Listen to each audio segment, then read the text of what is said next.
Hi there. Hello. Hey. My name is Daniel, probably, and this is the Mark It Down podcast. I am joined by two other people. They're both here. You can believe me or not. Eventually, you might see them. Their names are Reverend. He is tired. He is hungover. He is tired of your shit, other person here, but he is still here regardless of that. And then we're also joined by, of course, the man of the hour who is growing back his mustache, Jimothy. And we're here to talk about wrestling and wrestling only, except for all the pop culture references I'm probably going to make. But anyway, this past weekend, there was a wrestling pay-per-view of the AEW variety, and it was pretty damn good. It was called Full Gear. And yeah, it had a lot of great matches and one or two just okay matches. So phenomenal overall. A little bit of fallout from that show. A couple people were banged up. During the Lucha Bros FTR match, Dax actually got knocked out legitimately from what it seems, and that's kind of why the end of the match was a little shaky. He got knocked out for real, and there was just a rumor of a smidge bit of heat on Phoenix for not checking in on Dax because Phoenix was the one who allegedly knocked him out. And, I think it's just common courtesy to, say, hey, are you okay? But I don't think it was that big a deal. I doubt there's any long-term implications on that one. Eddie Kingston and Malachi Black both had to miss a show the next day because they were banged up from the show. Eddie Kingston had to get an X-ray on his shoulder or an MRI. I forgot which one, but he is fine. He's good to go. He will be at his next event, and he's back on AEW television already. He's probably going to squash Danny Garcia on Rampage or on Dynamite next week. So, that'll be fun. And Malachi Black should he will also be in a tag match coming up, but he probably shouldn't have just been on the pay-per-view at all because that tag match was a Dynamite match. Why was that on the pay-per-view? I don't know. In other news, Kenny Omega seems to be taking some time off. He referenced it on Dynamite that he needs some time in story. He just needs time to figure some things out after his loss to Hangman, and he's going to go on a bit of a journey, maybe go some places he hasn't been in a while. But he's been wrestling with a lot of injuries, just years of injuries kind of piling up. And he's been wrestling with vertigo, which sounds insane, but the man does it, and he does a flip off the barricade pretty regularly. So it's pretty crazy. And we're going to talk about it when we're talking about Dynamite, but Jay Lethal made his debut at Full Gear. He is all elite. Some allegations have resurfaced regarding him, and we will get into that as well. But that's the only roundup I wanted to do for Full Gear.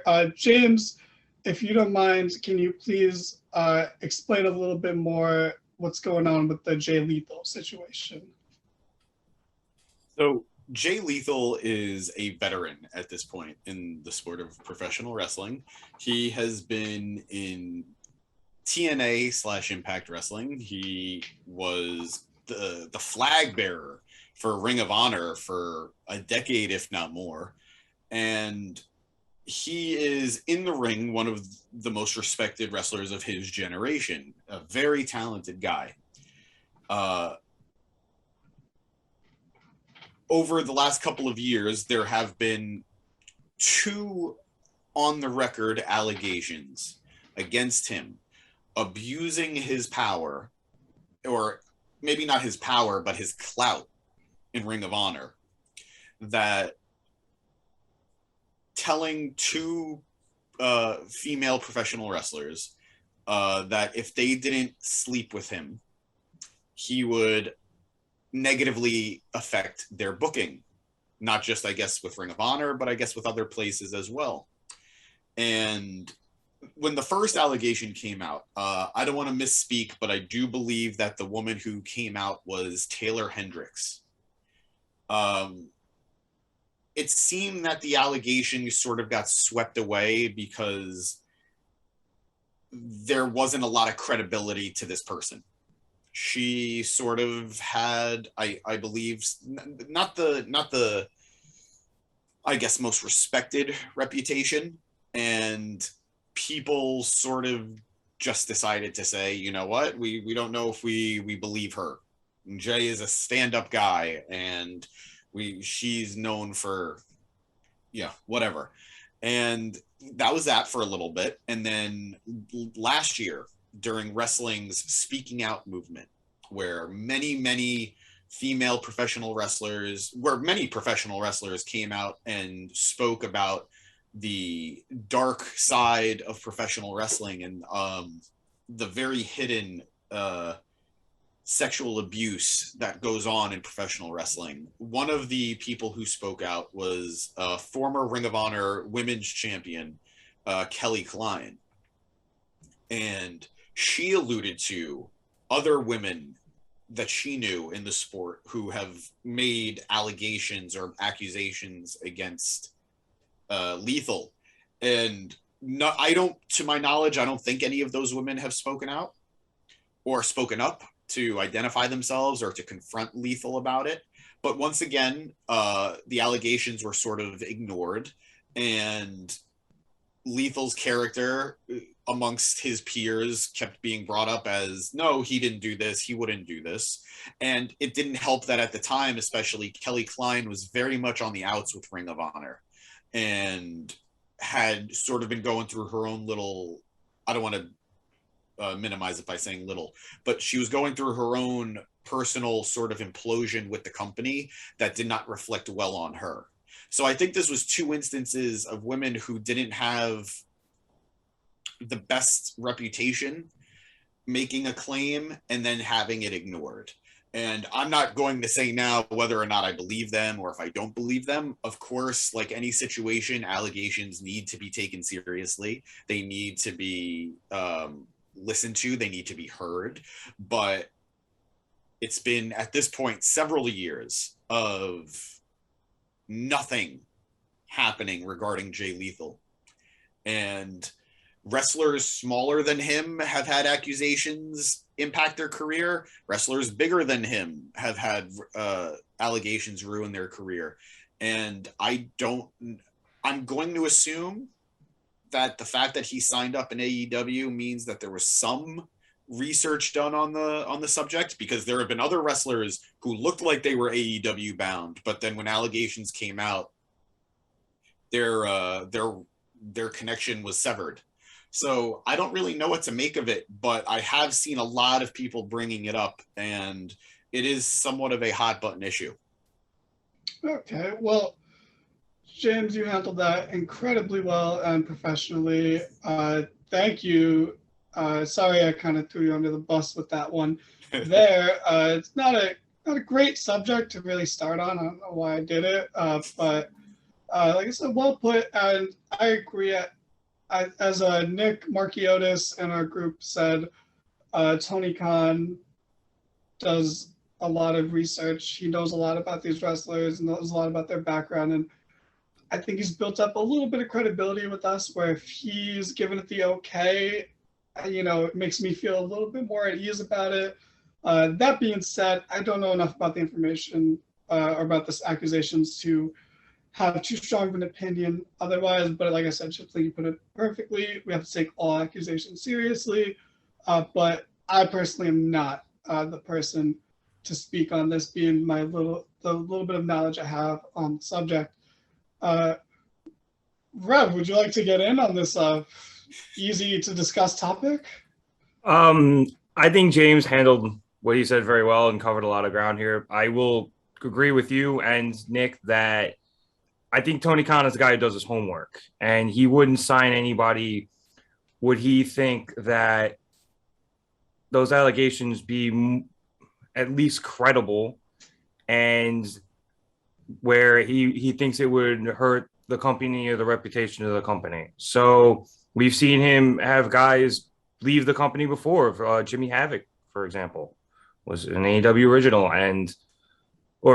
he was in AEW in the beginning, and he ended up leaving the company when his allegations surfaced. So I don't think Tony would do anything without putting in the proper research. And like you said, I think we have to give him the benefit of the doubt for now until he loses that trust. But he's got it for now, and I'm gonna trust him on this one. Yeah, I think we all can agree there. And I did my very best to not make light of the matter and make any jokes. So I'm going to make one at Jimmy Havoc's expense instead, since you brought him up. Jimmy Havoc looks like if Darby Allin wasn't straight edge. So anyway, moving on. Jesus Christ. Like all the other Eddie, Dax seem to be okay. Rev, what do you think about this break that Kenny's going to take? It's smart. I mean, the dude's been wrestling hurt since before AEW even started. Like, he was hurt in New Japan because of that absolute tear he went on there. So he's been wrestling with God knows what for 2+ years. As you said before, the man has learned how to work with vertigo, doing flips and all sorts of things, not being able to see straight, which I find unbelievable. I'm pretty sure he has at least one more booking. I think he's going to defend the AAA Mega title in Mexico at some point in the near future. And then after that, I am more than okay with him taking as much time as he needs. Like, this man is the best bout machine, but being the best bout machine takes a toll on your body. And if he wants to go away for a bit, heal up, and return to a scene where Adam Cole and the Bucks are probably killing it, and they, teased a little tension there on Dynamite, which we'll get into later. I think that he's obviously earned it, but the dude definitely deserves to go and take some time off and get healthy so he can come back and continue to be one of, if not the best wrestler in the world.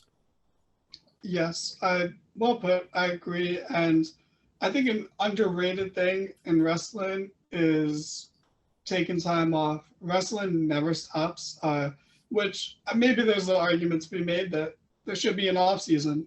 In AEW's case, maybe that off season should be during the NBA playoffs, then we get bumped to Saturdays. But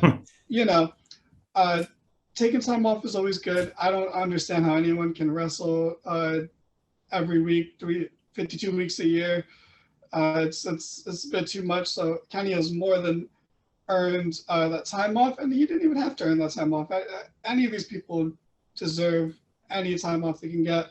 But I think going away is always good in wrestling, because comebacks in wrestling, it's one of the most iconic things in wrestling, is a big return from any sort of time off, whether it's injury, personal time, whatever it is. Time off rarely ever hurts anyone. James, you actually came face to face with Kenny Omega the day after he lost his title, and you rubbed it in his face quite a bit.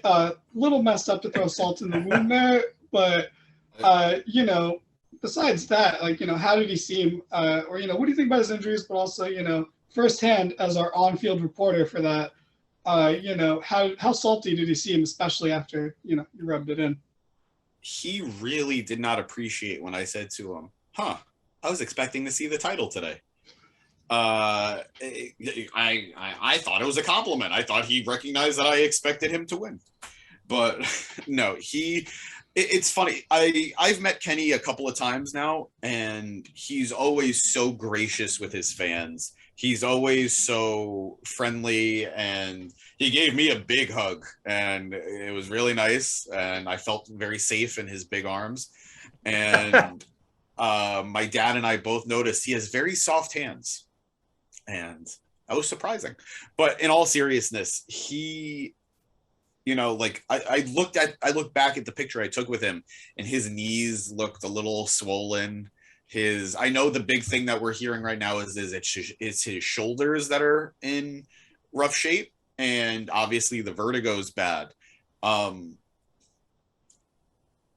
If I didn't hear the report, I wouldn't have known based off the way he was interacting with everybody. And I think that speaks to the type of person he is and to the type of athlete he is. He's not going to show his weakness unless he's behind closed doors.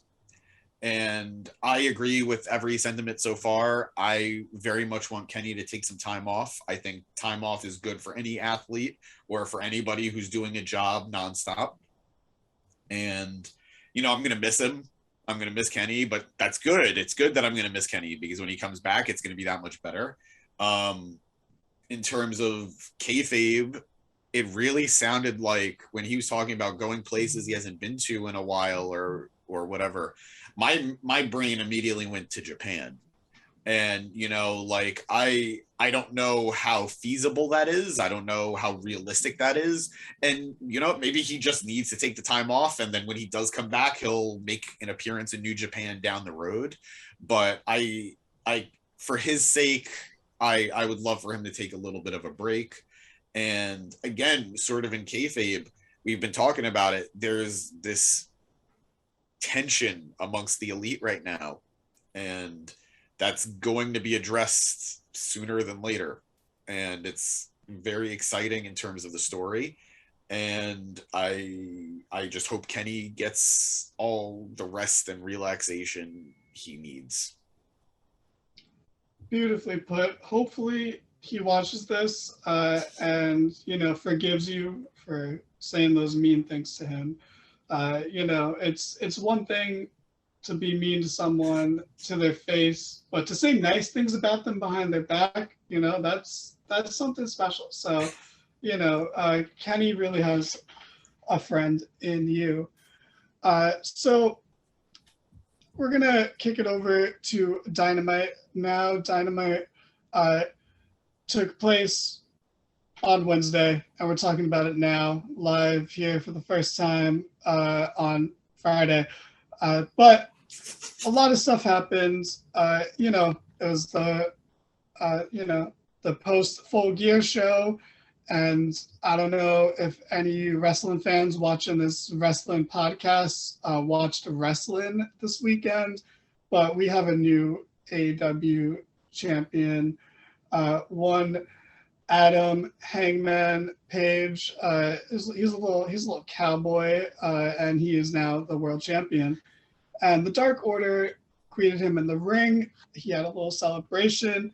He cut a good, quick, but incredibly heartfelt promo. He came out with tears in his eyes.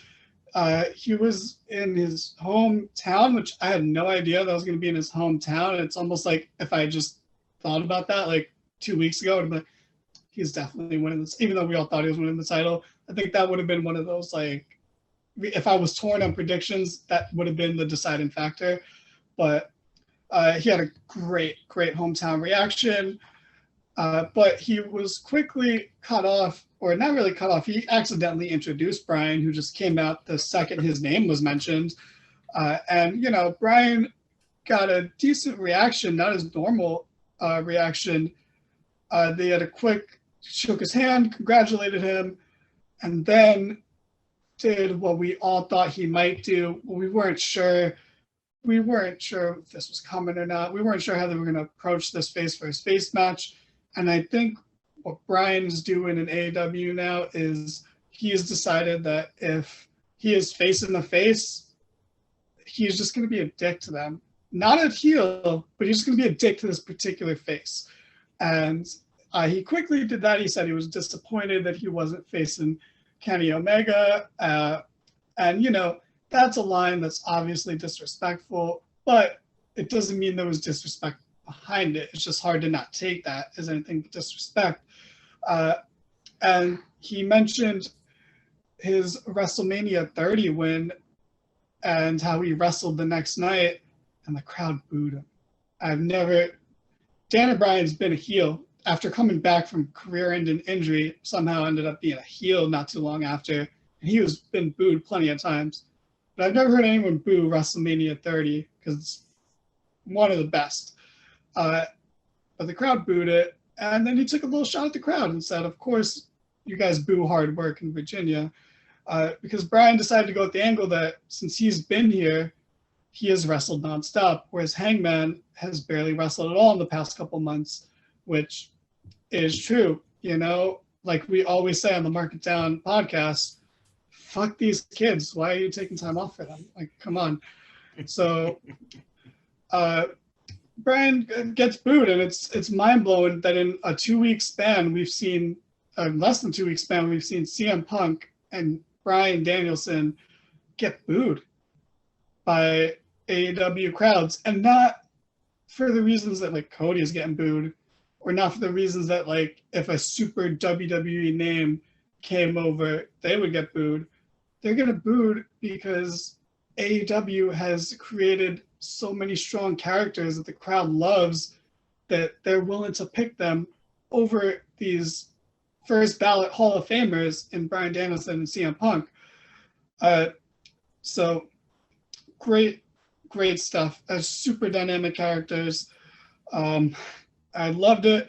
Bryan faced Evil Uno. Uno was super over. He won with the stomps to the face followed by a triangle.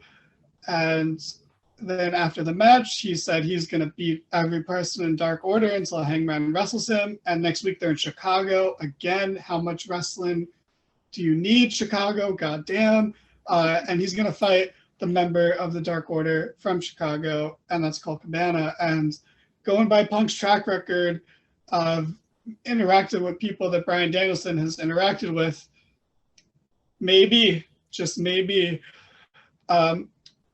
I was going to run through the card in order, but I feel like this is such an interesting subject that I want to stop now and get your guys' take on it. James, I know you loved this, so please tell me all about it. Tell me all about how you feel. I hated it. I hate whenever Bryan is a heel because I want to do whatever I can to support that man, but he's so good at being a heel that I end up booing him, and I don't want to. Like when he came out and he was acting like a dick, I was like, well, I guess I'm feuding with the Dark Order too. Like, I don't make the rules, but that's how we run in the streets. You know, if my guy is fighting, I'm fighting too. But man, he is such a dickhead when he wants to be that I was like, damn, I guess I am with the Dark Order right now. Like, I'm going to stand by. I don't think Bryan is actually going to be a heel. I think he's going to play the heel in this feud. I think he's going to be an absolute dick to the entire Dark Order, and it's going to be hard to watch these lovable losers get thrashed by the American Dragon. But I think when this feud is over, I think he's probably like I'm imagining he's going to shake Hangman's hand. Oh, he's going to stomp his head and then shake his hand. Yeah, but I think he's going to shake his hand and like give him that seal of approval as champion. And also, let me say, I thought Hangman had line of the night when he mentioned how he was able to beat Kenny in under 30 minutes. It was, it's something that he could just straight up say, I could do it and you couldn't. And that's beautiful. Confident Hangman is a great Hangman. So I love that back and forth. I loved Bryan's intensity in the ring. We've talked about it. Like, this is the perfect blend of old indie Bryan Danielson and WWE Daniel Bryan. Like, this man has reached his ultimate form and he's just kicking the crap out of people. And he's not acting any different than he did when he wrestled anybody else already. He's not acting different than when he wrestled Eddie Kingston. He's not acting different than when he wrestled Kenny. Like, this is just a guy whose gimmick is he thinks he's the best person in AEW. He thinks he's the best wrestler in the world. And it doesn't matter who's across the ring from him. He's just going to want to kick their fucking head in, which he said on TV. And I was like, oh my God, hearing that. But it was a great segment. And I think he's just going to keep pushing it. And I think next week's match against Colt Cabana is going to be, I think it's going to be a lot more brutal than people realize because Colt can go. I know we don't often see it. Colt is known as the comedy guy, but Colt can have some very hardcore, edgy matches. And I wouldn't be surprised if Chicago is going to get a little bloody. Oh yeah, absolutely. I can see that match going in a very violent direction. And I think you put it well and touched on a couple points. Like, Hangman did have that amazing line, and I think that is actually the line that made Bryan decide, okay, I'm gonna be the bad guy here. Not that I'm gonna be a heel all around, just that I'm the bad guy here, and that solidified it. Because otherwise, he was, like I said, he was being disrespectful by saying he expected Kenny. But of course, Bryan, who came in and wanted to fight Kenny right away, wanted to face Kenny. But Hangman saying that really seemed to turn Bryan completely heel for this feud, not in general. I also think, like, to speak to what you're saying about him being a dick versus him being a heel, I don't expect to see this version of Bryan cheating to win.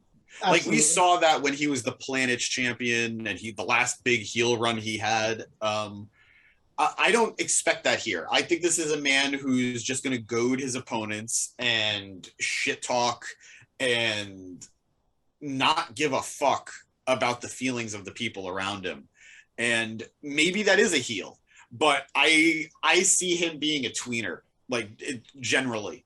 Yes, and that was the next thing I was going to touch on, because of what you said, is that I think a lot of his motivation is just to anger his opponents so they bring a fight. He doesn't just want to have a feel good, let's go out and have a great match, like, type of match. He wants everyone to bring a fight, so he's going to do whatever he can do to piss them off, like he did with Eddie Kingston. Rev, how did you feel about this celebration / opening match and segment with Bryan Danielson and Hangman Page? Well, first of all, I want to wish everybody a happy National Cowboy Shit Day. Hope you all enjoyed it. I'm going to have to disagree with you guys. I think Bryan is full-blown heel, period. And I think here's what I think the difference is. I think, James, like you say, he's not going to cheat to win and stuff, but the end of that match is what sealed it for me, because he hit the knee, right? He hit Uno with the knee, and he could have easily covered him. And instead, he decided to brutalize him, to fuck with Hangman. He stomped his head in and then threw in the triangle choke. And Uno was out before he was even in the choke. So I think that's going to be what Bryan does. He's just going to brutalize people, and that's what's going to draw his heat. And that's what's going to draw the boos, because he turned heel in 2 minutes in that opening promo, which was unbelievable mic work. I was like, wait, oh, holy shit, we're going here now? Okay, we're here. It was like so fast. I couldn't believe it. And then obviously I think bring up WrestleMania was shocking that they even said that in AEW. Usually they just reference it to up north or in New York or in Sanford or something. The other company is the general, like, used term. The other place, the other company. Yeah, and they didn't technically name drop the company, they just name dropped their biggest events they've ever had annually. So I was also a little surprised the crowd booed it too. I think it was because just mentioning WWE there draws heat. And so when they realized what he said, they went, no, fuck WrestleMania, it's shit now, and booed him. So I think he's full-blown heel, at least, like you guys said, for this feud.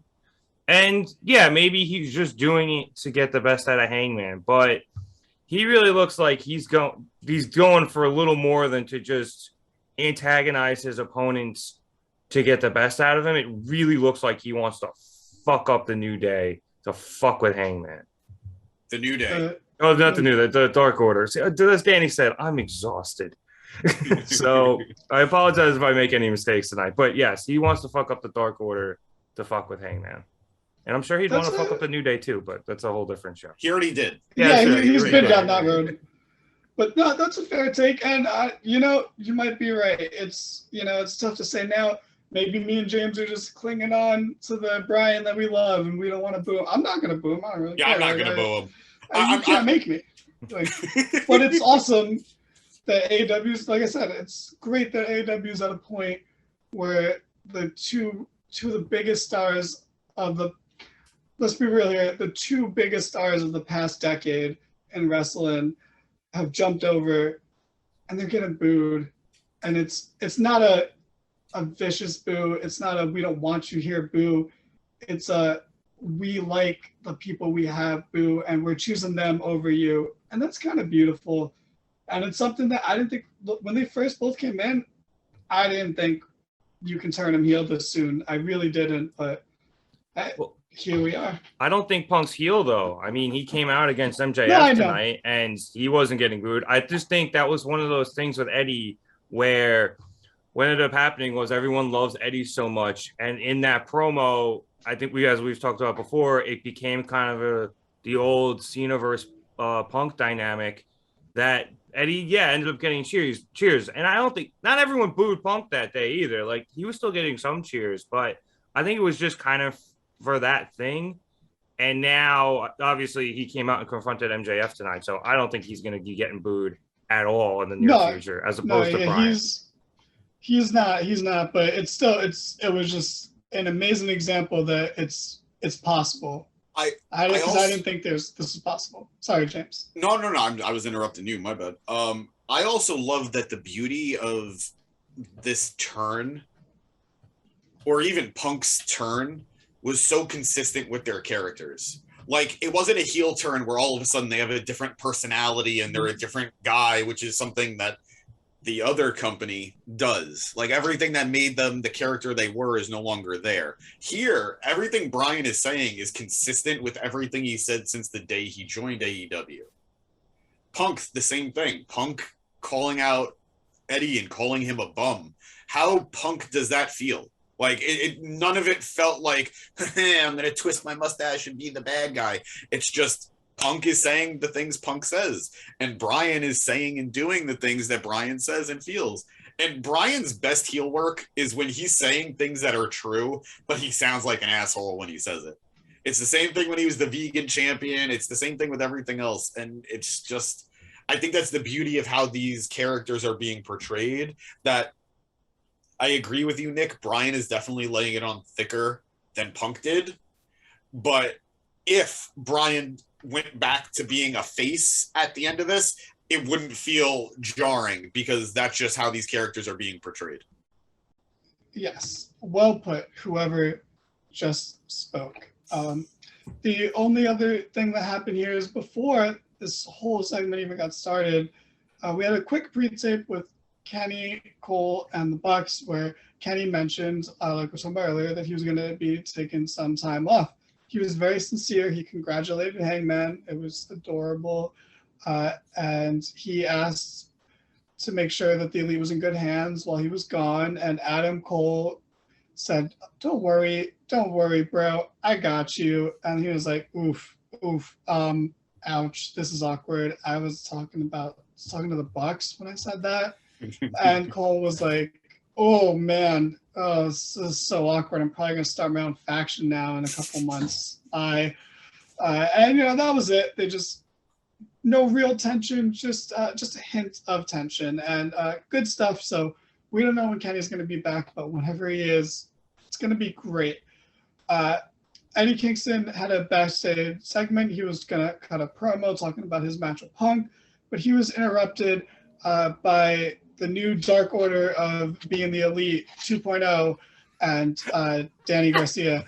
And they genuinely, sincerely bragged about Danny Garcia's match with Punk lasting longer than Eddie's. Hilarious stuff. They're going to have a match. He's going to kill Danny Garcia. Fun stuff. MJF had a backstage segment as well, where he talked about how great he is, how he beat Darby Allin, and how he's sick of hearing about how good Bryan Danielson how good Hangman Page is, how good all these other people are. And we'll talk more about MJF a little later, because he actually comes out. Spoiler alert for a show that's talking about a wrestling recap. But next we had a very fun, interesting tag match, and it was Orange Cassidy and T.I., as he's definitely known, and maybe you know him as Tomohiro Ishii, but everyone else calls him T.I. They were facing the Butcher and the Blade, and this was great. It was so nice to see Ishii in AEW. There's no such thing as the Forbidden Door anymore. It is just an open pathway that anyone can walk down at any time. If anything, it's a train, maybe like a bullet train. I don't know. But I am going to complain real quick Why the fuck is Orange Cassidy still feuding with Matt Hardy? I'm so sick of this. Yo, this is, I swear to God, in AEW, this is only a former WWE guy problem where their feuds never fucking ends and they have one too many matches in too short a spans of time. Look at Kenny and Hangman. They just had their second match a year apart from the first one whole calendar year apart from the first one. Jericho and MJF started off like having matches far apart, but then at the end they had like 3 matches in 3 months. Too much. Cody, and why is Cody still facing Malachi Black? They didn't really have a big part in the show, so it was my only chance to rant about this. Why are these WWE guys move on with their feuds? Come back to it later, because now if we have an Orange Cassidy versus Matt Hardy match or a Cody Rhodes versus Malachi Black match in like 6 months, who gives a fuck? Because we saw it so many times in such a short span, I don't want to see it again. Whenever we talk about Survivor Series, I'm going to talk about how much I never want to see Becky versus Charlotte again, even though it's always a good match and it is technically a big deal. It's been done too much. I don't want to see it ever again. But anyway, Ishii was great. He was very fun. He had some great interactions with Butcher. And surprisingly, in this match where they brought in a big name from another company, the babyfaces won. Rev, you're a sports guy, and that almost has something to do with this. So what did you think? This was my first like real experience with Ishii. I'm sure I saw him watching some Wrestle Kingdom cards back when I started getting into New Japan, but it's the first time I'm like really realizing who the hell he is. He definitely lives up to the moniker Stone Pitbull. That dude is built like a shit brick house. And it was really cool watching wrestle. Like you said, I thought he had a lot of cool interactions with Butcher. I thought Orange Cassidy kind of stole this match, though, because he was just finding, to borrow a line from one of my friends, just finding new ways to make me laugh. Everything he did in this felt like early AEW Orange Cassidy, where he was really trying not to try. And this ended up being very funny as well as a very well wrestled match. So I enjoyed it. And I'm also going to agree with you. I don't know why he's still feuding with Matt Hardy. This has been going on for a solid 5 months now. If at least it feels like it. It's been a minute. And they had the match on Friday, I think, on Rampage. Yeah, and Matt Hardy cheated to win. So I don't know when this is ending. I guess it eventually ends when Orange gets his win over Matt Hardy. But for the love of God, let it happen sooner than later. Just so I know there's like a nice, decent faction now, war between the Hardy family office and Chaos. And I usually like the idea that feuds don't really die in AEW unless there's like a major, heel or face turn. Like these people always hate each other no matter what, if they run into each other or something. But with them constantly interacting week in and week out, it's run its course, dude. Let it go and let's move on. Absolutely. You're watering down one of your biggest stars in Orange Cassidy. And and before the match last week, Cassidy said he was done with Hardy. He said that on TV, but they're not done. But as much as I want to keep complaining about that, what you said about Orange Cassidy stealing the show, I agree with so much, and I'm so glad you said it, because I should have said it too, because I agree some of the best parts of this match was Orange Cassidy, for the first time in a while, felt like, you said it perfectly, early AEW Orange Cassidy. Like when he tagged in T.I. and they Irish whipped him and they went to do a double shoulder block, but Cassidy just didn't do it. He just stood there. It's phenomenal. So good. The stroll to get the tag, the hot tag. Yes, He just kind of waltzed over there. That's the thing. The things that made us fall in love with Orange Cassidy. Please start doing them again. And like we've said, please move on with this feud. And I got to throw it to James. As much as I don't want to keep talking about this never-ending feud, it wouldn't be fair to not let James also complain about how never-ending this feud is, but also hype up T.I. So I read this online, so I can't take credit for it, but it just feels like we're dealing with like the ultimate monkey's paw, and we're all expecting Okada to come because of this chaos connection, and his name's been dropped a few times, and he is in the United States the same way Ishii was. And of course, we're going to get the most prestigious wrestler in the world doing a program with the Hardy Family Office, and it's just, it would tickle me pink if that happened. But I think Ishii was the perfect person to bring in with Orange Cassidy, because Ishii does very well dealing with comedy wrestlers. One of his Chaos stablemates in Japan, Toru Yano, is probably the funniest wrestler in the sport. And Ishii just always does such a good job of being the straight man to the comedy guy. And that's what's happening here with Orange Cassidy. You guys both noticed it. Orange felt more like early AEW Orange than he has in a long time. And I think it's because he had that really serious straight man to bounce off of as a tag team to really get that opposites attract thing going. And I think they used Ishii in the best way, not just to bring Orange to his finest, but we got some world building because of Chaos. Like Rocky Romero's still there, and Orange looked like $1 million. That's what you want when you bring in these outside talents, you know? Like before we knew Bobby Fish was getting signed to AEW, he came in and he made his opponent look great. He made Sammy Guevara look great.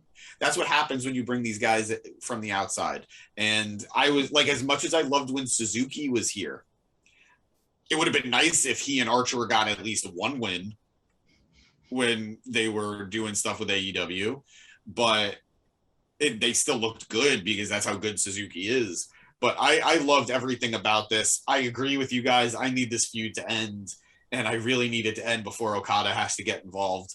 But at least tonight was a fun highlight so far of this feud that just doesn't seem to go away.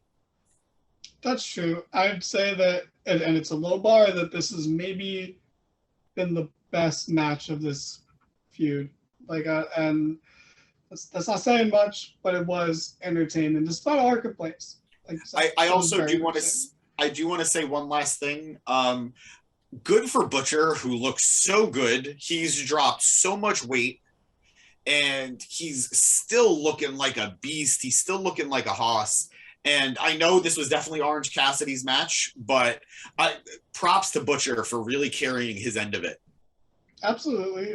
Butcher is great, and I think that's a good facial hair idea for you to take up, James. So that spot where Ishii walked him down from one corner of the ring to the other while eating all those shots was great. Yeah, I love that. So good. And I really liked just Ishii, to your point, James, about him being a straight man. He just looked like he didn't know what to do with Orange Cassidy.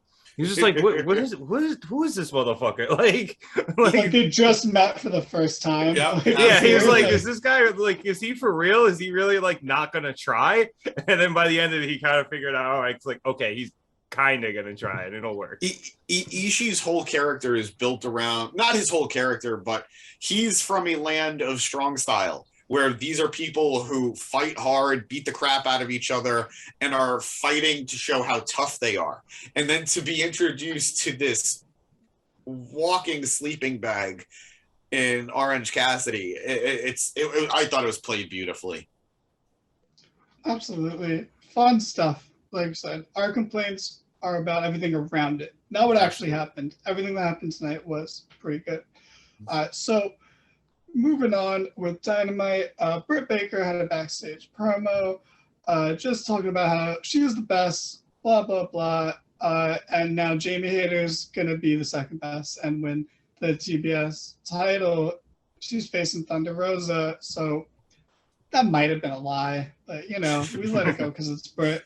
Nice detail with Brit Baker. She's one of the only people that doesn't take the mic out of Tony's hands when he does interviews, and it's beautiful character work. But that's all the time they get because that's all the time they had on the show. Can't have more than one full women's segment on the show. You know, that's just how it is.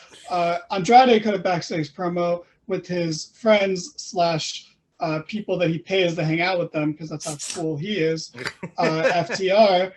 And they're going to challenge fucking Cody and Death Triangle to an 8-man tag, because why the fuck not? Because again, these feuds can't die for some reason. Like, they can't just be put on the back burner and come back later. We have to burn them now to the point where they don't taste good anymore, because now this is a food metaphor.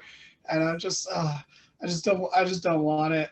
I just don't want it. Why does Cody's really dropping the ball, man? I have so much trust in you, Cody, but you're really, really dropping the ball right now. But anyway, again, forget that shit. Moving on, we had, oh my God, this is a rare example of AEW wrestlers having too many matches together. And it's Sheena versus Nyla Rose, two people that I think have also fought way too much. The only case of it, AEW versus AEW person, where it's, please stop doing this match. They have good chemistry, though. Always good matches. Honestly, Nyla Rose's best matches are with Sheena. That's how good Sheena is. They had a fun match, but like I said, I just don't want to see it anymore. This is funny, but I think it's important and noteworthy. In like the third or fourth row in the crowd during these entrances, there was a sign held up by a fan that said, "Book more than one women's match on TV." And I think we've echoed that sentiment strongly almost every week. There's only so much more we can do about it, you know. I'm not saying put all these tournament matches on one show, because I'm all for stretching them out, but there's no reason that other people in feuds can't have or just have feuds in general, you know. But I digress. The match was fun. There was a very, very nice spot where Nyla Rose went to do a senton on Sheena sitting on a chair. Sheena moved. Nyla crashed through the chair. Very, very good bump. I don't know why people take bumps like that, but hey, good for you, Nyla. That chair fucking exploded. It really did. Cool. It really did. Vicky did Vicky Guerrero stuff. She got hit with a kendo stick. Very nice. And all of this seemed to have been building to like a renaissance for Sheena, for a second wind in her career, because she hasn't been doing too much since they lost the title. And even this feud with Deeb seems to be not going anywhere noteworthy. So really, and the crowd was super behind Sheena, and it really seemed like it was just going to be this culmination of Sheena, who I didn't think was going to win the tournament, but hell, she can be a great semifinalist or a great finalist to lose to probably Jay Cargill. Yeah, Sheena tapped in the last like 4 minutes of the match. Nyla started working the leg, did a senton on the knee, and then got Sheena to tap. And I thought it was just a lot of the air leaving the room. Wasn't a big fan of that. I have no problem with Nyla Rose, just seems like the wrong person to me. I'm going to throw to, actually, I'm going to wait to throw to our biggest Sheena fan, and I'm going to go to our third biggest Sheena fan, James. I am a Sheena fan, and I really respect her work, but probably an unpopular opinion, I think the right person won tonight. That's fair. I think Sheena constantly has Nyla's number. Every big match they've had, Nyla has won. And I think, Sheena has won. And I think Nyla needed to sort of balance things out a little bit. And I totally agree. Sheena definitely needs a shot in the arm, because they haven't been using her since she lost the title. Or I should say, they haven't been using her properly since she lost the title. But Nyla has been just doing a whole lot of nothing since she lost the title to Sheena in the first place. And I don't think Nyla is winning this tournament. And I'm actually a little surprised, because it feels now this tournament is very heel heavy. But I think it was necessary. If Sheeta's not going to win, probably get her out earlier than later. That way, whoever does win, if it is a baby face, they're not going to resent her for it. So, I don't know. I do agree. Like, it hit me in the gut when Sheena lost, but I think that's what they were going for. And it sort of instantly gives Nyla a little more credibility again when she hasn't. You often compare like Lance Archer to the guy you just don't want to see added to things because you just know, well, all right, I know this guy's losing. That's how I feel about Nyla most of the time. And now she got this surprise win against an opponent like Sheena. I think she's more of a threat again, and I think that's a good thing. Yeah, I think you made some good points there, and I don't think it's an unpopular opinion. I just like it's one of those.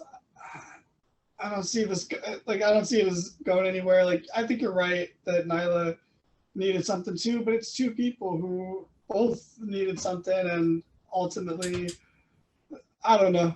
I think someone else beating the former champion in the tournament will look better. Even if you could argue that they don't need it as much, like if Cargo beats Sheena, I think that looks better. If Ruby beats Sheena, I think it looks better since she lost Brit and she could use that win over a former champion. But no, I don't disagree with anything you said. I feel like you're probably not gonna have a lot to say about this Sheena match, Reverend. But if you have anything you want to add, by all means. I'm sad.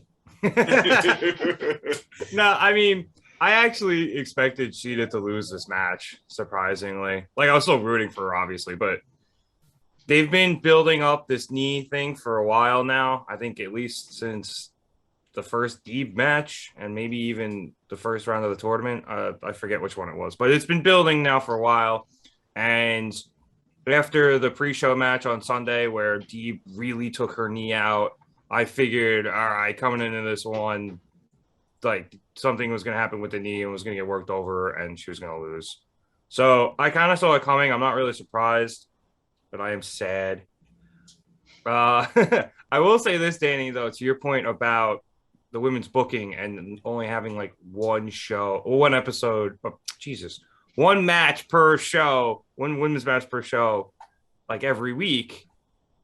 And I think a decent showing of that is this tournament's still going on.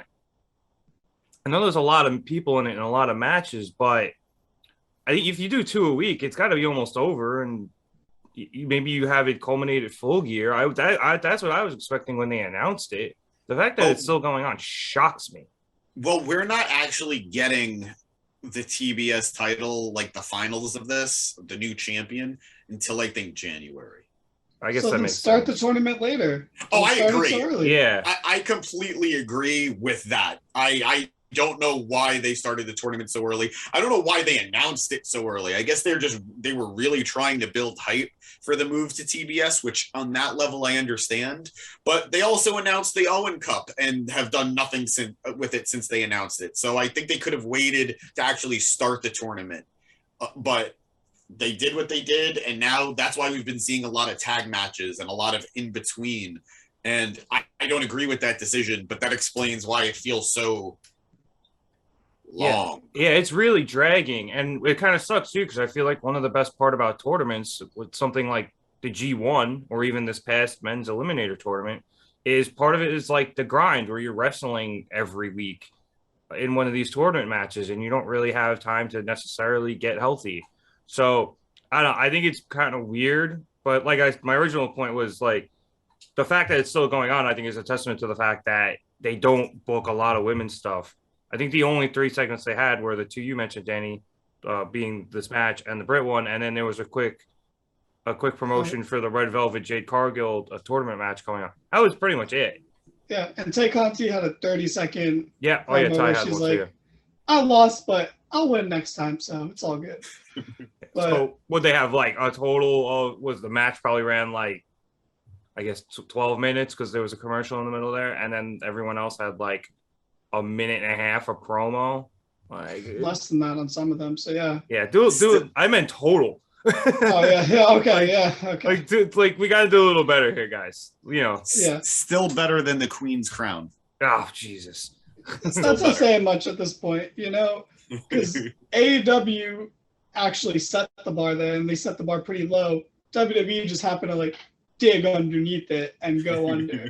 So, you know, it's not praising for that. As Chad said last week, He-Man Women Hater Club over there. So yeah, but you know, ultimately, at least they had some TV time, and it was a fun match. But next up, we had just man, what a dull, wet blanket of a segment that's barely noteworthy, but we're going to talk about it for some reason. So MJF came out and he was like, hey guys, I'm running for president in 2024. Vote for me. And I just might. But he talks about how he can beat the shit out of Hangman Page and he's going to end his title reign. And, you know, he should be number one contender, but the ranking systems don't allow that. Which is nice that they're using that for something because, in all fairness, MJF doesn't wrestle a lot, so I guess it makes sense that he's not on the ranking. But then Daniel Bryan was somehow in the tournament. But whatever, I'm going to keep talking about that. He's, you know, going on kind of great, typical MJF heel promo, and all of a sudden, this music hits. It's an unrecognizable song. No one really knows. This guy named Phil comes out, and he has a little face-to-face with MJF. MJF's facial expressions throughout all of this were phenomenal. And even when he went to speak, the crowd chanted MJF, or shut the fuck up at MJF. And MJF just had this look and then even said to the crowd, like come on, guys. And his facial expressions alone just said, don't worry, guys, come on. I got this. Don't worry. Watch this. I'm gonna handle this so well. And he just introduces himself. Says Max, puts out his hand. Punk just laughs and walks away. What a dick. The guy's introducing himself to you and they say, like, come on. Like, he showed you more respect than he shows his parents. Come on, you're gonna throw that in his face. And it was just a phenomenal appetizer.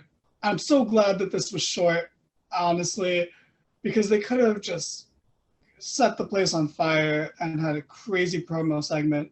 But they didn't do that. They just teased us because they know we want it and they know we'll wait for it because they know we need to see it.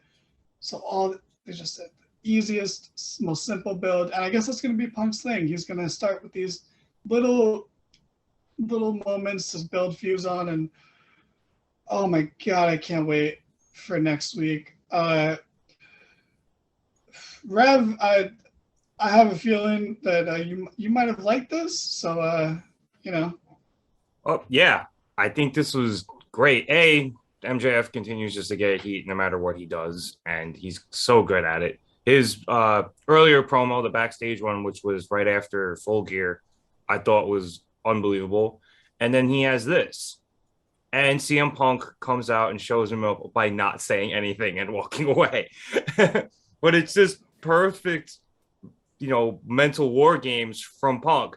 You could see just the absolute shock in MJF's face that he didn't shake his hand. MJF was like staring at his hand, like, did this man really just do that? And Punk's just laughing himself all the way to the back. You're right, it was short. We're gonna get more. But this was one of Punk's best promos, and he didn't say a fucking word.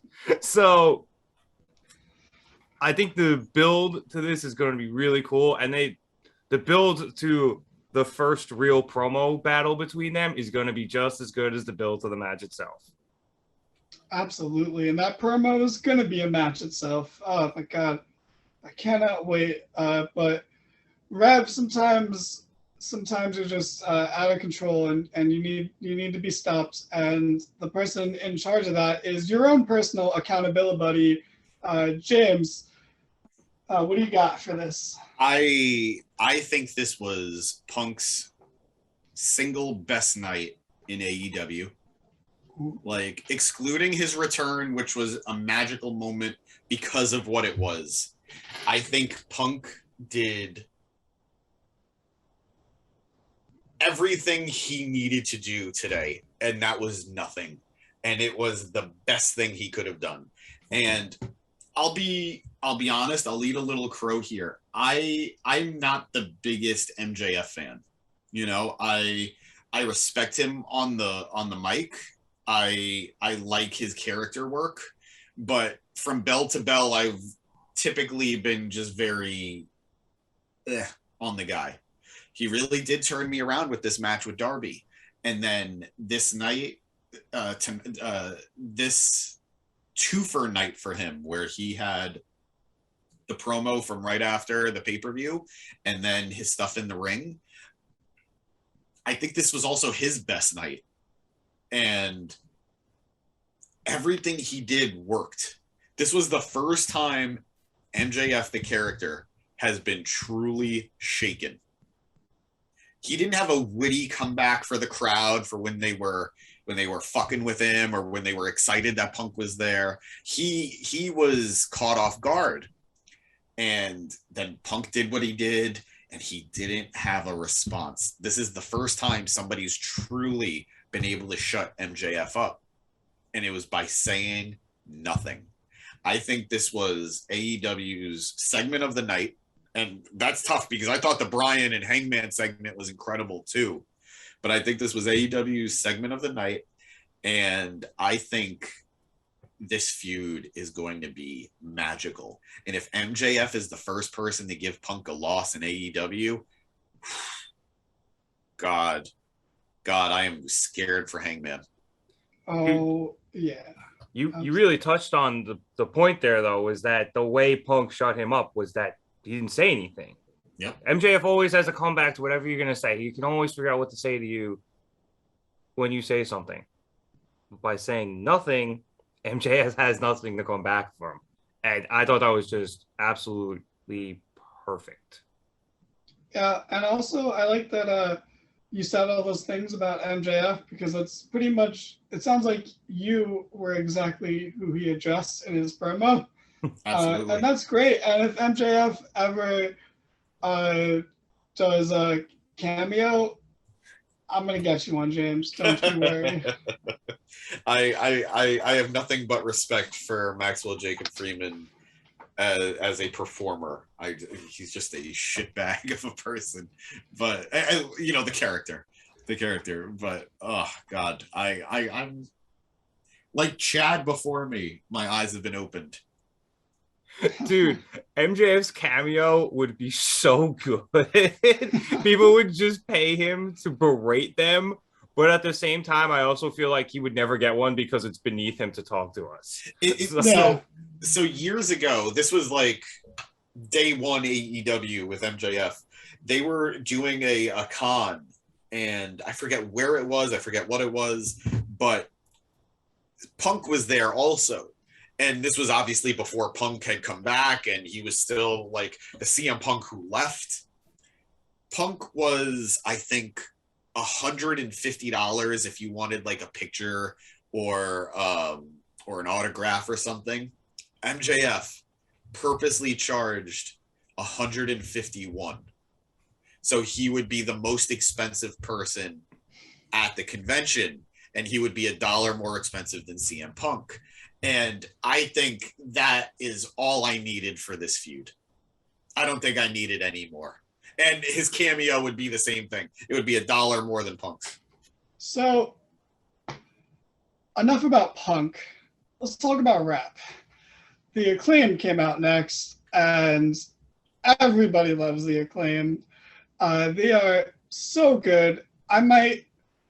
I'd like to think that I have not once at all ever in the history of Markdown Podcast, which, correct me if I'm wrong, we're like 2 episodes away from 100, so we've already had a lot.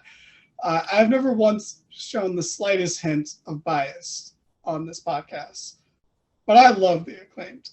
I think they're so good. They're so charismatic. I think Max Caster is genuinely a good rapper, not just like ironically. And I think they need to be on TV more, which they have been on TV a lot the past 2 weeks. So, you know, I think that's just proof that Tony Khan watches this podcast. It makes sense. I'm sure Tony Khan also wants James to rap when we hit 100 subscribers, people. And then, hey, maybe we'll clip it. We'll tag Max Caster and we'll get his feedback on it. It'll be phenomenal. Anyway, the Acclaimed wrestled Dante Martin and Leo Rush, and you know, obvious heels, Dante Martin and Lio Rush, jumped obvious good guys, the Acclaimed, before the match. What freaking heels. And, you know, the Acclaimed got robbed. The good guys always get robbed. You got to get that heel heat, you know, and have Dante Martin and Lio Rush go over. It was a fun match. I think Anthony Bowens has really proved himself to Tony Khan lately, and I think he's going to keep getting a lot of TV time and in-ring time specifically. So that's all good as long as Max Caster gets a mic in his hand to wrap down on his way to the ring. It'll be great. All his lines were great. Nothing to get him in trouble or canceled, which I guess you can say luckily, or you can say unfortunately, depending on your taste. But after the match, Team Taz came out, you know, Powerhouse Hobbs, Taz, Ricky Starks, and leader of Team Taz and everyone's favorite and most feared wrestler, Hook. And they wanted Dante Martin to not answer him, but to let him know that they haven't forgotten they offered him a contract last week, and they're waiting to see if he joins them. And he might as well, because he's already a heel. You might as well just join this heel faction. You know, like, you're going to beat up the Acclaimed, you're obviously a heel. So you might as well go with Hook, who, it's weird because Team Taz is a heel faction, but Hook is like second biggest babyface in the company behind Hangman. I think in all of wrestling, he is second, right? Yeah, I think that's fair. You know, get fucked, Dominic Mysterio. What are you doing? You know, get fucked, Goldberg's son, whatever the hell your name was. I don't even know. Yeah, honestly, this wasn't like super noteworthy, but I just love the Acclaimed and I wanted to talk about it. Do you guys have anything to add, or do you want me to move on? Fair and balanced Danny Hernandez over here, showing no bias one way or the TM other. fair, TM balanced. I appreciate you so much, Thanos, but I'll be honest. I know you're joking about it. I don't know when Dante and Lio turned babyface. Or at least Lio. Yeah, I actually was going to bring that up seriously, that I thought Lio was supposed to be the heel manipulating Dante, but this week they were just both pure baby faces. Like, yeah. Kind of weird. It was really weird. And they kind of alluded to the fact of Leo's like real life loss of his grandmother, which, you know, that condolences to Lio and his family. But it'd be weird if AEW just decided to turn him babyface based off of that familial loss. That is unlike them, yeah. And I don't know. Like, this story, like, I think Lio Rush is a great talent. I can also say I almost skipped over the match until I saw his opponents were the Acclaimed. The moment I saw them coming out, I was like, all right, I got to watch the match now. Yeah, I don't know. Like, Team Taz has so many good components to it. Like, I love Powerhouse Hobbs as a guy. Ricky Starks is friggin' amazing on his own. But there's just something that happens when they all come together as Team Taz that just drains my interest in watching whatever is about to happen. And the truth is, I like Taz too. I think he's a good commentator. But there's just something about that team that just makes me not care. And just like the Hardy Family Office, almost every Team Taz feud goes on for way too long. Exactly. So that Cage one went forever. Yep. Yeah, seriously. And I don't know if I'm ready for that here. And if Lio is baby now and he's not a heel, it'll work better. But if Lio is going to be a heel also, why would I care what Dante does? Like, why would I care if he goes with heel 1 or heel 2, you know? True. But also, if Leo's face, what is that going to mean when Dante's brother comes back, whose name I've honestly forgotten because he hasn't been on TV? I liked Dante's brother more than him when they were first the team and they were debuting. I thought that the brother had something. Checking, hang on. Thank you. And I feel terrible. Bad indictment of his future. But I mean, he's been gone for how long now? It's been months. I don't know. It's been months. It's not. You're right. It ain't looking good. Yeah. It's really not. And I thought the whole thing was supposed to be Lio trying to corrupt him. I thought ultimately it would lead to his brother name to soon be discovered for the first time. Darius. Coming back. Harris? Darius. Martin? Darius. Darius. Dante Okay. and Darius Martin. Okay. Cool.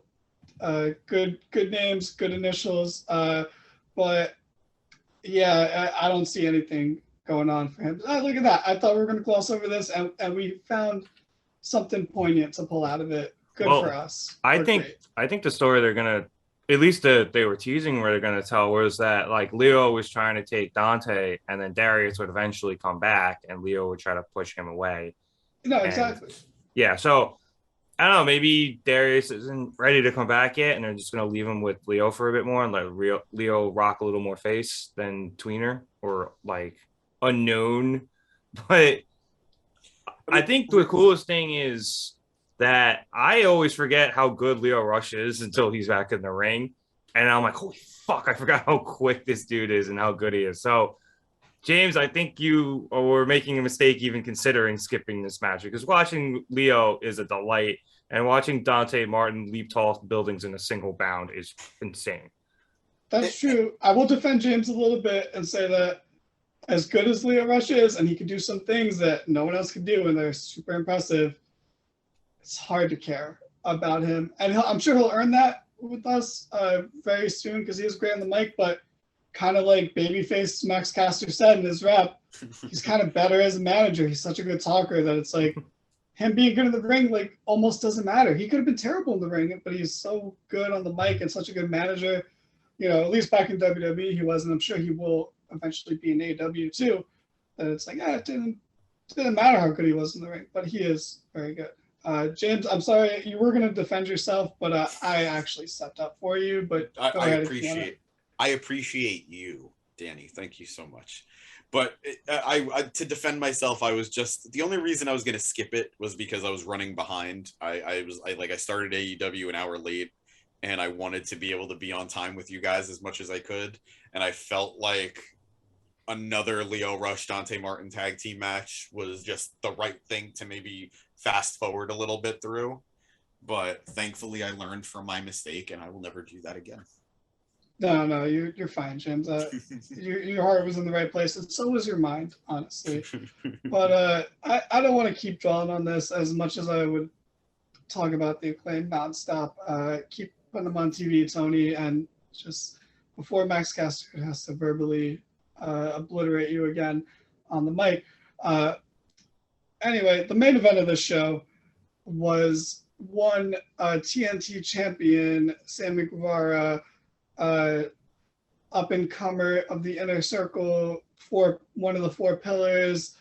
Almost, I don't want to say the forgotten pillar, but the pillar that seems the least obvious, as much as it's always been there in front of us. Because he's been in a group, and while the others have been out on their own or been the leaders in MJF's case. But anyway, he was going up against one Jay Lethal, who was just recently, as of Full Gear, All Elite. And we spoke about the Jay Lethal stuff earlier, and we're going to leave it at that. But for this match, it was a really fun match. And I'm not going to lie, I like Jay Lethal, but I was very much in the camp that where is there a spot for Jay Lethal in this company? How is he going to fit in? Like, they already have so much talent. He's going to get lost in the shuffle. And, like, it's not like my feelings of Andrade where I'm kind of indifferent, so I don't mind him getting lost in the shuffle. This is more like I really like this guy, but I can't see him not getting lost in the shuffle. And coming in to lose your first match, as much as, it's nice that AEW does that, you can't always do that. But you also can't beat Sammy right now for the TNT title. So I wasn't super excited about this from that perspective. From an in-ring perspective, I was, and literally 5 minutes into the match, all of those problems I had going into it, I just didn't care. And this match already felt like it got, again, like it needed more time. It didn't have the time it needed to properly get into that third gear. But just like the first 5 minutes of this match, it's so many nice sequences that I really liked. The springboard off the ropes where Sammy caught Lethal in position for the GTH, and perfect. When I say called him perfectly, I mean you literally could not have done this better. In the video games, it would not look that good. It was so smooth. And it was great. But ultimately, Sammy did retain his TNT title over Jay Lethal, and that is the right move. But I think it leaves the question, where do we go from here? Like, what is next for Jay Lethal? I think James put it very nicely when he was talking to us earlier. He said Jay Lethal's young and he has a lot of main event potential, and I agree with that. I don't know if having him come in and lose his first match is the best way to reach that main event potential, but I don't want to be negative about it because it was just awesome to see him here. So we're going to balance out my negativity with some positivity. And James, please, by all means, wax poetic about Jay Lethal. The character, not the person. Of just course. in case. I agree. I think we're going to leave what we discussed. We already discussed it. Now we're just going to deal with the product for the time being. I think Jay Lethal is sort of the solution to a criticism that AEW has had since day one, and that is a lack of diversity, especially in their main event. I don't think diversity for diversity's sake is something that AEW needs to worry about, but they are severely lacking in black superstars or black stars. And I think Jay Lethal could be the first salvo in that. I think we're all sort of waiting on Keith Lee also. But I think Jay Lethal is an exceptional talent who has already wrestled many members of the AEW roster. So him being an automatic main event player isn't something that should bother almost anybody from a purely wrestling standpoint. We are going to see more of his character. Hell, Nick has made it very clear his favorite promo of all time comes from Jay Lethal. And I think Sammy Guevara is the perfect person to have someone debut against, because Sammy is a very protected superstar on the... I keep saying superstar like this is fucking WWE. He's a very protected They've wrestler. trained you, man. They have trained you. Brainwashed. I am a shill, apparently. But Sammy is a very protected wrestler. He's a very beloved wrestler. And we know he can go. He's going to bring out the best in his opponents. Like, I know I talked about MJF having a great match against Darby, but MJF had a great match against Sammy on Dynamite months ago. And Sammy does bring out the best in his opponents, and I think he brought out a very strong showing from Jay. What? So except Matt Hardy. I mean, I think Matt was a little too busy being busted open by a chair to have that match, or falling and crashing his head on concrete. But I think Jay delivered big time tonight. I think Sammy delivered big time tonight. And I think moving forward now, fans are going to expect good things from Jay. And Sammy can say he beat a former Ring of Honor world champion. That's a big deal. That is a big deal. He beat a former world champion. That's a feather in your cap. And I agree. I would have liked for him not to come in on a loss. But if you are going to come in on a loss, I think this is the way to do it.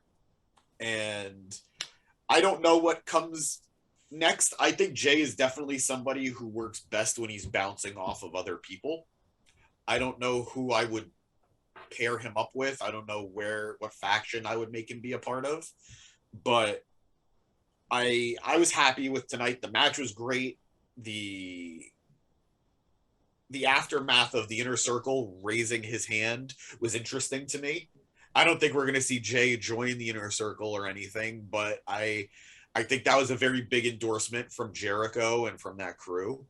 And, we'll see what happens next. There are rumors swirling about more Ring of Honor talent maybe getting involved very soon, or at the very least shortly. So maybe that's what he needs. Maybe he needs sort of a Ring of Honor stable.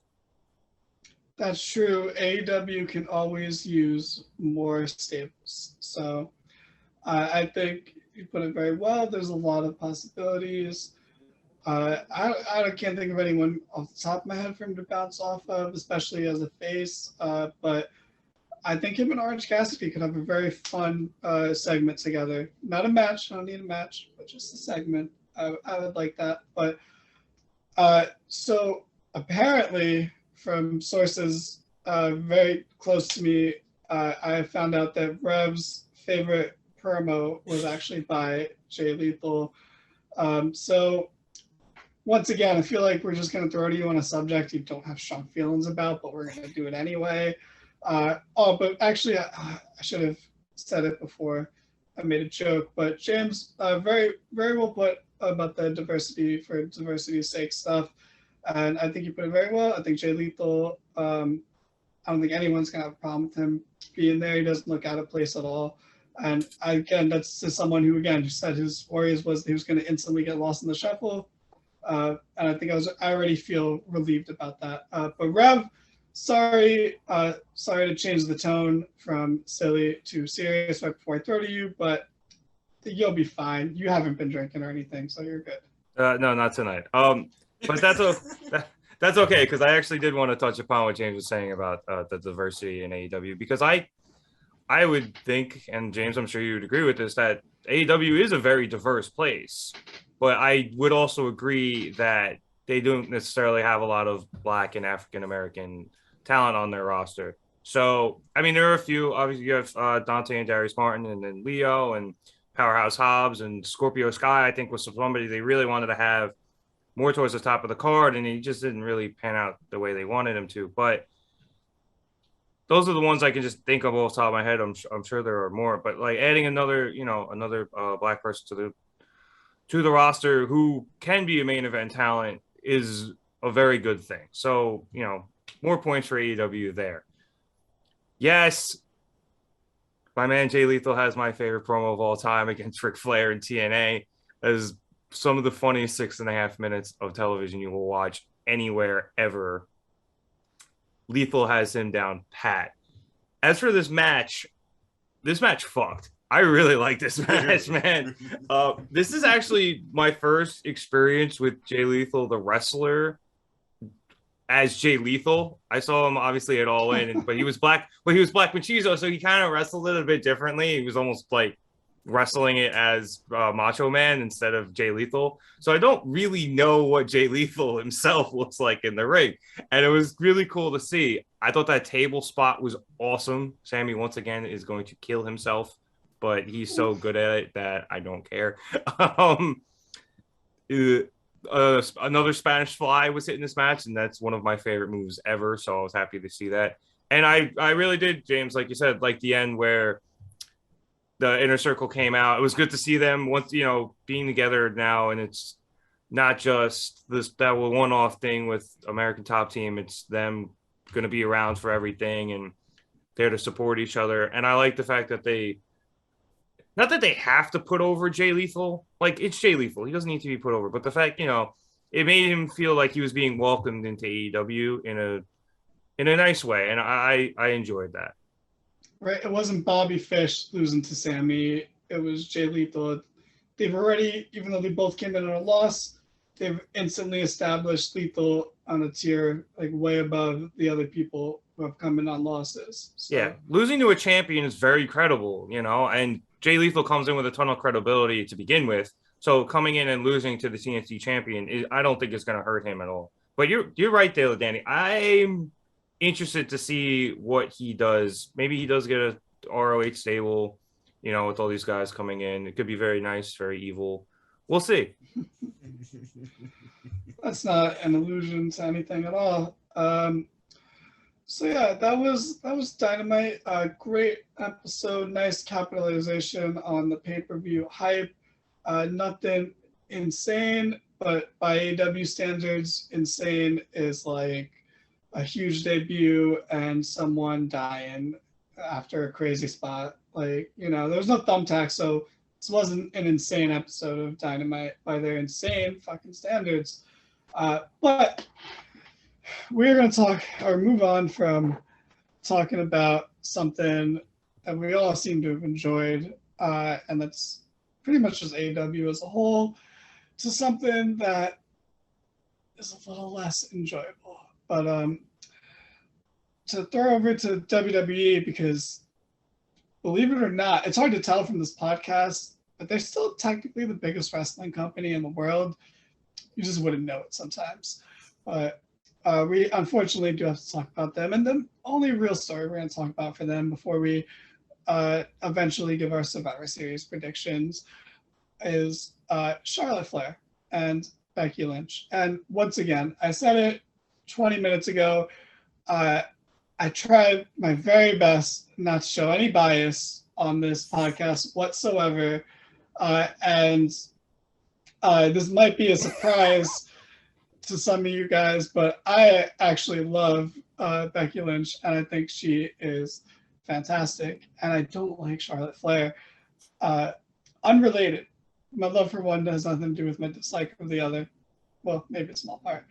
But they've had an altercation. We covered it on the Halloween episode of the podcast. And, you know, hey, maybe you don't remember what we said because maybe that wasn't us. We had costumes on. Maybe you couldn't tell who was who. Like, I know at least one of these three people here wasn't on that show. And it was James. He was definitely not on that show. But Charlotte went into business for herself during the title swap and tried to make Becky look stupid. It didn't really work. It just made an already stupid segment a little more stupid. But everyone was pissed at Charlotte, rightfully so. And I even tried to have a little sympathy for Charlotte. So, you know, because I'm not biased. TM fair, TM balanced. But recently, Charlotte Flair, during an interview, and this is one thing I will say, Charlotte's not good at interviews. She says its interviews are the main reason I kind of dislike Charlotte. I don't think she handles them well. The same way I don't think Seth Rollins handles interviews well. I think they talk too much like they don't understand that their perspective is skewed, and they don't leave the bubble enough. They need to leave their WWE bubble to see things the way other people see things, and they don't seem to do that. But Charlotte's quote was, "No one looks at a man and goes, why does he want to be the world champion again when he's been on top all these years? Is it because I'm a woman and have done it all and we have a smaller division? Charlotte is difficult because I stand up for what I believe in. That makes me difficult. If I was a man, I'd have big balls. I know how good I am, man or woman. I am the best." Becky Lynch simply tweeted out, "No one on our roster acts like this, man or woman. Gender ain't the issue here." And, you know, I'm going to agree with Becky here because John Cena held the world title 16 times, and I was sick of it by like 5 or 6, and a lot of people were sick of it before me. And so it's not a gender thing. You just win the title too much, people are going to resent that no matter what. Hell, I'm one of the few people who didn't like that Edge won the title 10 times in 5 years. From 2006 to 2011, he won the world title 10 times. That's way too much. Edge should have definitely won the title. 10 times is too much for a short span like that. And Charlotte has surpassed that. She's been since 2015, so 6 years. She's won, what, 12 and/or 14 titles because they can't decide whether they want to count the NXT titles or not anymore.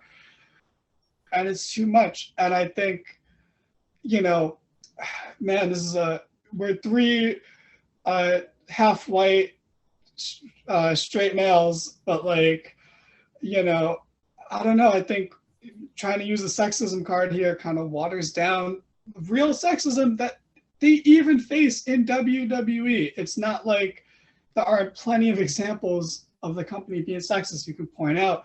Like, I don't know, maybe the report like a week ago about one of the reasons Tyler Valkyrie got let go is because of her age and how they only want women that are really young. So, you know, that's a great real example of sexism in the company. But that's just one of those things that when you say things like that, it really shows that you just don't get it. You are so far removed and you're so disconnected from what people outside of your bubble think that you really just don't get it. So there's like, maybe she won't ever get it, but I don't know. It did not sit right with me. I have a lot more to say about this, and I probably will get into it, but I'm not gonna hog all the time here. Rev, you like Becky Lynch, and also there was go into detail more about what Becky said about Ric Flair, because I don't want to butcher it, and I know you explained it to me earlier, so please explain it to the class now. Yeah, this is a very interesting feud here leading up to Survivor Series, which, oh yeah, by the way, Survivor Series is this weekend. Sure it is. Yeah, it's been very much towing the line between what's real and what's not. Like, how much do these women actually not like each other versus how much of this is actual build to the pay-per-view itself? Are we working ourselves into a shoot, brother? It's been pretty complicated, but it's been very interesting. Charlotte's comments here, I don't know. I think I kind of agree with you, Danny. I just think that she's won too much too often in such a short period of time. She's, someone who's been shoved down our throats now since she's been called up, and it's been kind of ridiculous. Like, there have been a lot of talented, and still are a lot of talented women on that roster who deserve to have that title, or either of them. And Charlotte, has been kind of hogging it. So I don't know what she's talking about. Maybe she's just playing into her character, but it all seems pretty whack to me. And she seemed a bit off base recently in general with what she said, at least in my opinion. But I don't know. Maybe I shouldn't comment because I don't really watch WWE anymore. But let me get into this Ric Flair stuff, like you said. Rick was tweeting about things that Becky was saying in one of her promos, and that's something about how there was no way Charlotte was going to lose to Becky. It was something fairly benign. And Becky was doing an interview, and I apologize to the podcast this was on. I only saw a clip, and I'm not sure whose podcast it was. But Becky was like, I saw that, and I had written out a response to tweet. And then I just deleted it. I realized this was below me. Rick was just trying to use her name for attention, as she was saying, because he's dug himself in a hole with other things. She mentioned, she goes, I think it's sad because this is a legend at one point. And this was a very measured Becky. She wasn't like in, promo cutting big time Bex mode. She sat there, she took her time, said it very level-headed, but she went at the jugular there. And I don't think she's necessarily wrong, which is a shame because, I've always loved Ric Flair. And after the Dark Side of the Ring thing with the plane ride from hell, Rick's been in some hot water, obviously, and some things from his past are coming back up. And I'm not sure what to do with it, but I think Becky's kind of right. Like, Rick, it doesn't work for WWE. He's not involved in the feud. And I understand he's trying to stick up for Charlotte here, but maybe sit this one out, dude. Like, maybe it's just to go back, stay away for a little bit while longer, let the heat come off of you, and then, see where you could go from there. I don't know when wrestlers or people around the wrestling industry will learn to not get into a Twitter beef with Becky Lynch. She will always win, whether it's on Twitter, whether it's in interviews. She just has that venom in her tongue, and these other people usually don't. Rev, where was that? I'm sorry, you said, where was that interview from? Yeah, I looked it up. It was on the Ariel Helwani's MMA Hour. Shout out Ariel. He's a mad funny dude. I just wanted to make sure I gave him proper credit.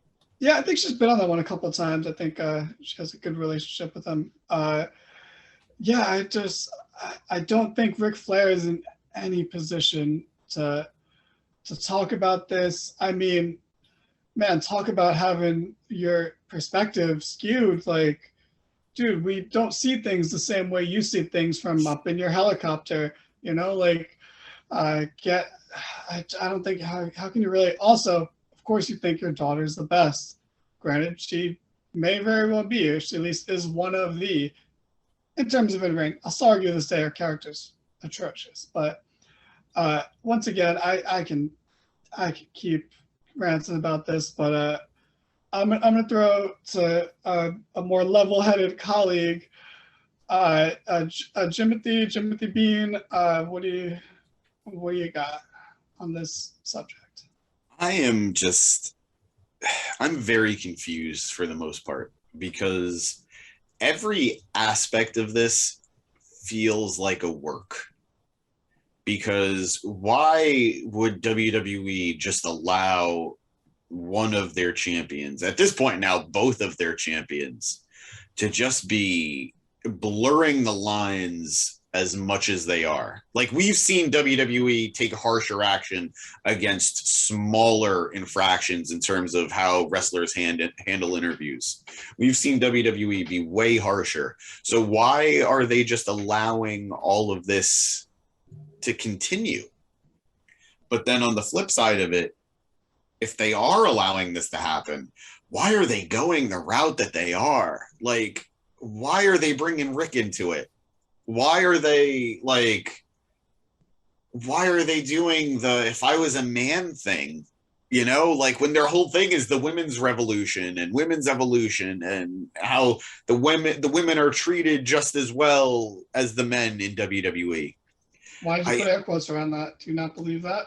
I think everybody is suffering in WWE, so I guess maybe it is true. I guess maybe it is fair, but I don't know. Like, this just felt, all of this feels too muddy to be almost like. Sometimes the best stuff in wrestling is when you don't know the line between what's real and what's the show. But this is almost like too extreme of that, where I don't want to be seeing these people's dirty laundry just aired out on television or on podcasts or on Twitter. And I don't know. At the end of the day, we're stuck with another Becky Charlotte match. And maybe that's why they're doing this. Maybe they think this is the only way we'll care about another Becky and Charlotte match. But maybe just don't book the match. Maybe have somebody else be champion instead for Survivor Series. But I don't know. I think Becky, even holding back, still laid the smackdown on Rick. I don't know what Charlotte's endgame is, either in terms of her character or in terms of what the actual person wants. So who knows? I just think this is a very messy storyline that's going to lead to an enjoyable match that I think we're all just hoping, let's get to the Monday after Survivor Series so it can be over at this point. Yeah. To your point, but also to quote an episode of BoJack Horseman to Charlotte, how much more can you want? How much more can the universe possibly owe you? That's the end of the quote. But I don't know. I think there's always the chance that it's a work, but I think more than anything, it wasn't a work, and they've decided to turn it into one to try to control the narrative, because they like to do that so they can protect themselves and say that was always the plan, when we know it's not. But you know, once you start turning it into the plan, and after enough time passes, everyone just starts to believe that was the plan. It's like it was always a plan for Daniel Bryan to lose at SummerSlam and then main event WrestleMania. That was always a plan. We had nothing to do with that. But yeah, I don't want to see this match again. I've said it time and time again, and I guarantee it'll be great. Of course it will be great, but I don't want to see it. But we'll talk. We'll have to talk about it if we ever do Survivor Series predictions, because who knows when Survivor Series is? Like, they don't know. We don't know. Like, there's no way of knowing when Survivor Series is. Well, they certainly don't care enough to know when Survivor Series is. Yeah, it's no crown jewel, so, like, you know, why put effort into it? Not making that oil money, so. Yeah, you know. But yeah, I don't know. Like I said, I've maybe for the first time ever on the podcast a little bit of bias show, but I just don't think there's a version of this story where Charlotte's the good guy. I think there are just a select few people in wrestling who have the worst combinations of new and old school mentalities, Charlotte being the prime example, Seth Rollins being another example, Andrade being a way smaller scale example. From what I've seen in interviews, he has a similar mentality. And it's like there's too much surrounding Charlotte that I think has led to this, where I don't think it is completely Charlotte's fault. I think between her dad in one ear, Andrade in another, whoever else backstage, you know, for some reason I feel like she seems like a John Laurinaitis person. I don't know. Like, you know, there's so much, like, I don't think it's just pure, like Charlotte wasn't just always like this. Like, I think you can see a point in time where Charlotte has changed. And again, this is me, not us. I'm not speaking on behalf of you guys, but this is me speculating.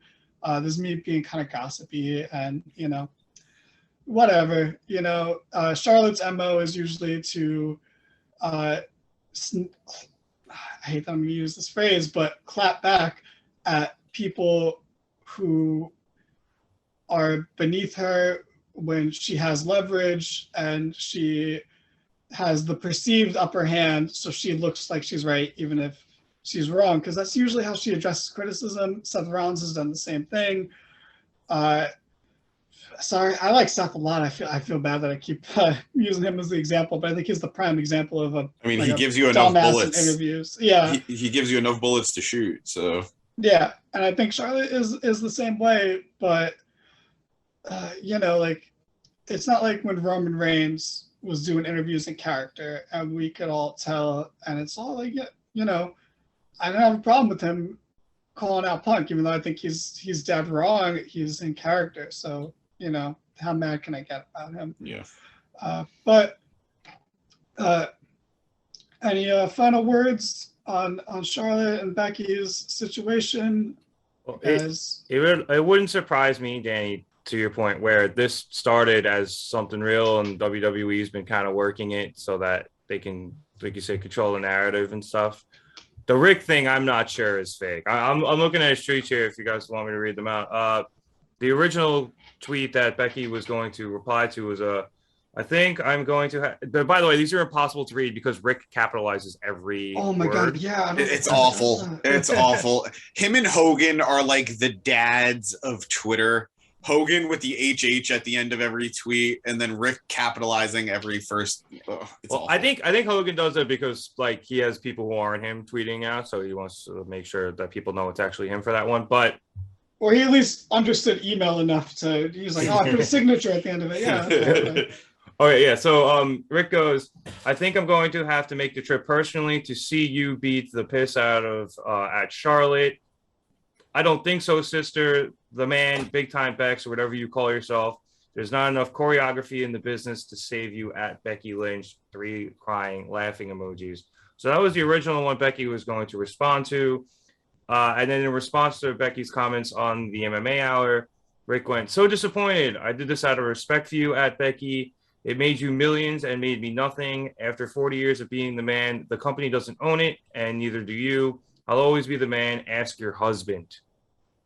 And then Rick posted a couple of pictures of the article going over what Becky said. And then he followed that up with, in closing, I'm done defending my legacy. I appreciate, in all caps, everyone's hard work and will respect everyone's opinion to agree or disagree. All I can say is the paper trail is always the be-all, end-all. Hear it all next Wednesday on his podcast. And then he goes, let's focus on AEW tonight. So, yeah, I don't know where Rick is at. I don't know what he's doing besides maybe just trying to get some views over or listens over on his pod. And that's why he's starting the pod here. But not a great look for Rick here, especially after Becky kind of verbally eviscerated him in the most calm tone I've ever seen in my life. Yeah, not a great comeback. That's the comeback of someone who is flustered and is backpedaling.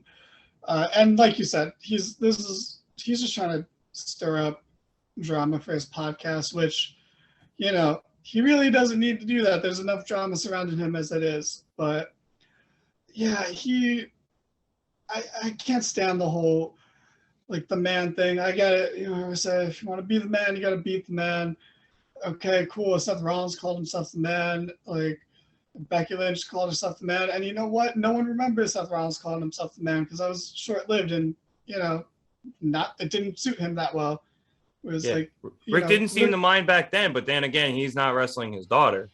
Rollins is wrestling his daughter, so maybe that's why he's sticking his nose in.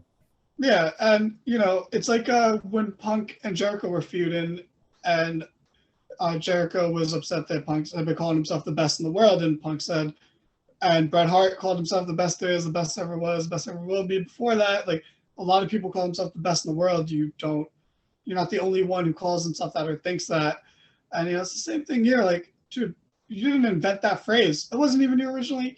That was a moniker the Nature Boys passed down to him. But like, it's like you didn't come up with the phrase. I hate when wrestlers get like this. Like, it's like you guys aren't that. Who's original with The Rock? No one ever said, "Do you smell what I'm cooking?" before. Like, like that's original. Using common phrases like that's. The Dudley Boys doing "What's up" was not original of them. Like, if other teams started doing that and they complained about it, cry me a fucking river, bro. Like, they stole it from a Budweiser commercial, I believe it was. Commercial. That was so cool back then, though.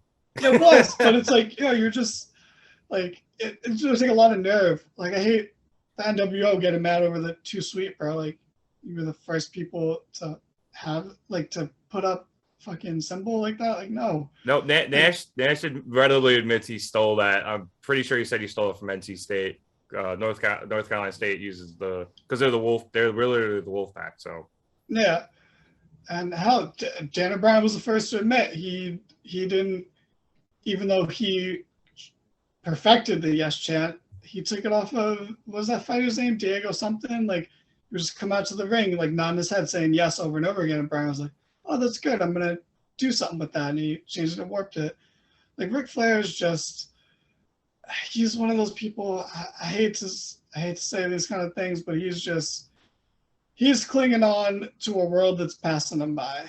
And it's sad when I say it like that, but in general, I don't really feel too bad for him. I think he's just one of those people we should start slowly ignoring. We don't really need Ric Flair anymore. Like, let's just let him live his weird life. It's weird too, because I remember he was saying at a certain point, I think it was in a promo at Randy Orton in one of the, it might have been the build to the Edge match or something, I forget. But Rick was just like, "Oh yeah, like my job now is to just be Charlotte's dad. Like, I'm just Charlotte's #1 fan, and I just kind of sit back and like watch." And no, you're clearly not just sitting back and watching. You're out here being very vocal and very loud and kind of, frankly, a little bit annoying. So, I love Rick, or, at least I love Rick's work. Obviously, he has had his problems, some of them more public than others, and some of them a lot worse than others. But if this is what he's going to be doing from now on, I might just have to ignore him until he shows me something else. Absolutely. Yeah, let's just stop caring about what Ric Flair says. I think that's the best solution here from here on out. If he wants to get a nostalgia pop once in a while, that's fine. But Ric Flair, the person, we just don't care anymore. James, you took a nap and you probably feel refreshed. But I think we're going to wrap it up unless you have any other. You want to take some cheap shots at Ric Flair real quick, or can I take it home? Well said, James. Well said, you quiet boy. Fuck. Oh man, I hit the wrong button initially. I had something funny, but now it just doesn't even matter. I said, now that we have Jay Lethal, I guess it doesn't even really matter what Rick says. We could just have Jay Lethal be our fill-in for Rick, as long as Jay doesn't get canceled. So, did I hear someone say something about the 4 horsemen? Great joke. Way to bring it home, James. Well, surprisingly, that's all we have to talk about today. It has been a phenomenal episode, if I do say so myself. Everyone did great. We were super insightful, very informative. Everything we said was correct. We probably got nothing wrong. You can fact check us, get out of Snope, like who cares? We got everything right. Stay tuned for predictions and or watch the predictions before this. You already have. Who knows? I don't tell you how to watch YouTube. But on that note, subscribe to our YouTube channel because James is so excited to rap for you guys. He's chomping at the bits. He literally texts us about it every day. So please just help us help him subscribe so he can rap for us. Follow us on all of our social media channels. We have every single one ever. Tumblr, we got it. MySpace, we've always had it. Before we even made a podcast, we had a MySpace about it. Skonex, no, we tried, but it's just not available anymore. Facebook, sure. Instagram, you know it. TikTok, nonstop. We put out TikTok videos relentlessly, if I'm using that word right. But yeah, follow us on all of those things. Twitter too. We usually tweet a lot during pay-per-views. Like that one's not a lie. So follow us on Twitter. Thank you for watching the Market Down podcast. I have been Daniel Hernandez. I have been joined by James, who doesn't have a last name, and I've been joined by the Reverend Nick Cummins, who needs to get some sleep. So good night, everyone.